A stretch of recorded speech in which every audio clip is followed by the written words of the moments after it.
2026년 8월 23일 헤르누트 묵상 말씀입니다. 그는 상한 갈대를 꺾지 않으며 꺼져가는 등불을 끄지 않으실 것이다. 이사야 42장 3절. 예수께서 다시 두로 지역을 떠나 시돈을 거쳐서 데가볼리 지역 가운데를 지나 갈릴리 바다에 오셨다. 그런데 사람들이 귀먹고 말 더듬는 사람을 예수께 데리고 와서 손을 얹어 주시기를 간청하였다. 예수께서 그를 무리로부터 따로 데려가서 손가락을 그의 귀에 넣고 침을 뱉어서 그의 혀에 손을 대셨다.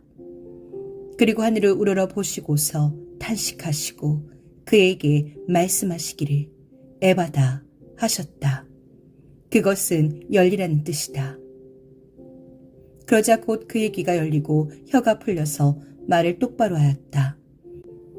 예수께서 이 일을 아무에게도 말하지 말라고 그들에게 명하셨으나 말리면 말릴수록 그들은 더욱더 널리 퍼뜨렸다. 사람들이 몹시 놀라서 말하였다. 그가 하시는 일은 모두 훌륭하다.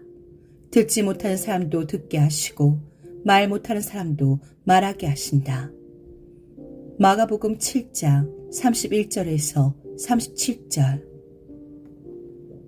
사울은 여전히 주님의 제자들을 위협하면서 살기를 띠고 있었다.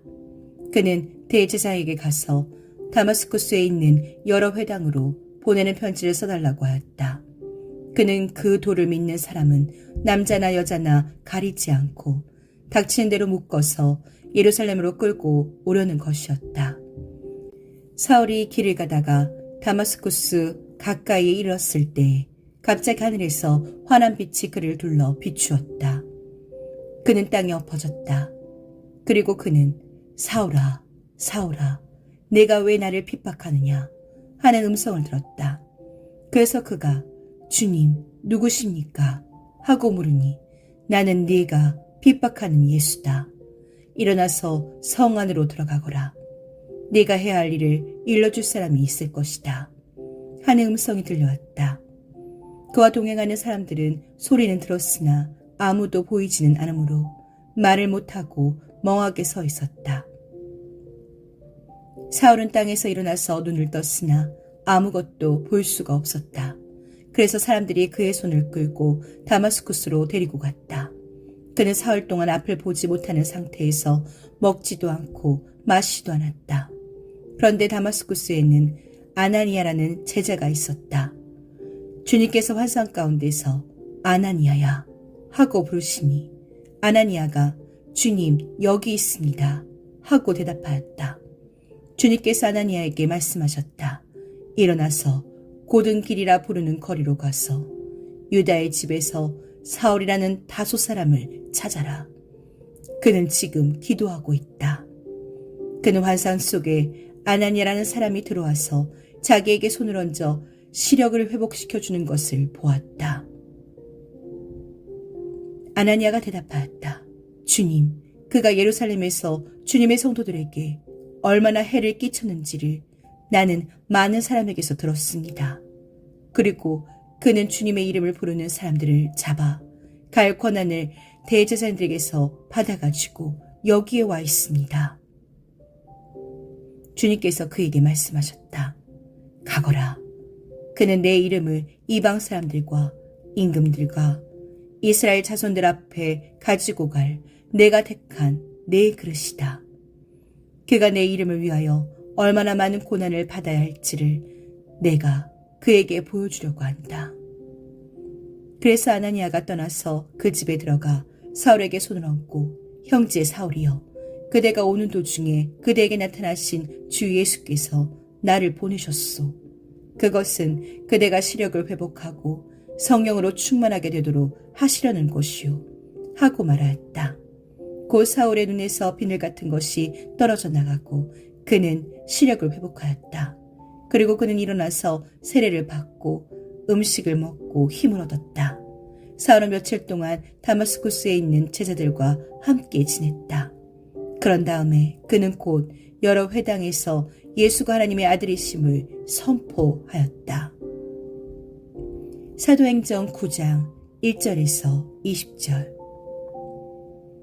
레바논의 밀림이 기름진 밭으로 변하고 그 기름진 밭이 다시 밀림으로 변하는 것은 시간 문제이다. 그날이 오면 듣지 못하는 사람이 두루마리 아래의 글을 읽는 소리를 듣고 어둠과 흑암에 쌓인 눈먼 사람이 눈을 떠서 볼 것이다.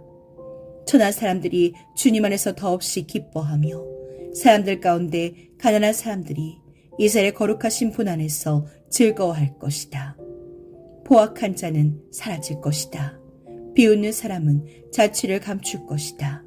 죄 지을 기회를 엿보던 자들이 모두 끝장날 것이다. 그들은 말 한마디로 사람에게 죄를 뒤집어 씌우고 성문에서 재판하는 사람을 올무에 걸리게 하며 정당한 이유 없이 의로운 사람의 권리를 박탈하던 자들이다. 그러므로 아브라함을 구속하신 주님께서 곧 야곱 족속의 주 하나님께서 이렇게 말씀하신다. 이제 야곱이 다시는 부끄러움을 당하지 않을 것이고 이제 그의 얼굴이 다시는 수모 때문에 창백해지지는 않을 것이다. 야곱이 자기의 자손 곧 그들 가운데서 내가 친히 만들어준 그 자손을 볼 때 그들은 내 이름을 거룩하게 할 것이다. 야곱의 거룩한 분을 거룩하게 받들며 이스라엘 하나님을 경외할 것이다. 그래서 마음이 혼미하던 사람이 조명해지고 거슬던 사람이 교훈을 받을 것이다. 이사야 29장 17절에서 24절. 우리는 하나님의 동역자요 여러분은 하나님의 밭이며 하나님의 건물입니다. 나는 하나님께서 나에게 주신 은혜를 따라 지혜로운 건축가와 같이 기초를 놓았습니다. 그런데 다른 사람이 그 위에다가 집을 짓습니다. 그러나 어떻게 집을 지을지 각각 신중히 생각해야 합니다. 아무도 이미 놓은 기초이신 예수 그리스도밖에 또 다른 기초를 놓을 수 없습니다. 누가 이 기초 위에 금이나 은이나 보석이나 나무나 풀이나 지푸로 집을 지으면 그에 따라 각 사람의 업적이 드러날 것입니다. 그날에 그것을 환히 보여줄 것입니다. 그것은 불에 드러날 것이기 때문입니다. 불이 각 사람의 업적이 어떤 것인가를 검증하여 줄 것입니다. 어떤 사람이 만든 작품이 그대로 남으면 그는 상을 받을 것이요. 어떤 사람의 작품이 타버리면 그는 손해를 볼 것입니다. 그러나 그 사람은 구원을 받을 것이지만 불속을 해치고 나오듯 할 것입니다. 여러분 하나님의 성전이며 하나님의 성령이 여러분 안에 거하신다는 것을 알지 못합니까? 누구든지 하나님의 성전을 파괴하면 하나님께서도 그 사람을 멸하실 것입니다. 하나님의 성전은 거룩합니다. 여러분은 하나님의 성전입니다. 고린도전서 3장 9절에서 17절.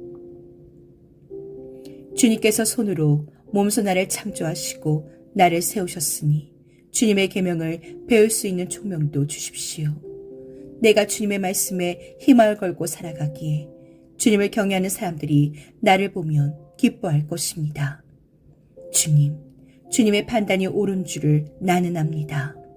주님께서 나에게 고난을 주신 것도 주님께서 진실하시기 때문이라는 것을 나는 압니다. 주님의 종에게 약속하신 말씀대로 주님의 인자하심을 베풀어 주셔서 나를 위로해 주십시오. 주님의 법이 나의 기쁨이니 주님의 긍휼을 나에게 베풀어 주십시오. 그러면 내가 새 힘을 얻어 살 것입니다. 이유도 없이 나를 괴롭히는 저 오만한 자들은 수치를 당하게 해주십시오. 나는 주님의 법도만을 생각하겠습니다. 주님을 경외하는 사람들이 내게로 돌아오게 해주십시오. 그들은 주님의 증거를 하는 사람들입니다. 내 마음이 주님의 율례들을 완전히 지켜서 내가 수치를 당하지 않게 해 주십시오. 시편 119편 73절에서 80절. 야훼께서 그들을 사막으로 인도하셨으나 그들이 전혀 목마르지 않았다. 주님께서는 바위에서 물이 솟아나게 하셨다.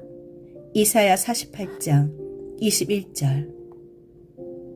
너희가 그리스도의 사람이라고 해서 너희에게 물 한 잔이라도 주는 사람은 절대로 자기가 받을 상을 잃지 않을 것이다.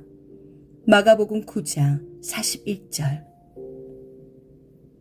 하나님, 우리를 보호해 주시고 지켜 주십시오. 하나님, 우리가 가는 길에 우리와 함께해 주십시오. 광야의 고난 속에서 맑은 샘과 양식이 되어 주시고 당신의 은총으로 우리와 함께 해 주십시오. 오이겐 에커르트.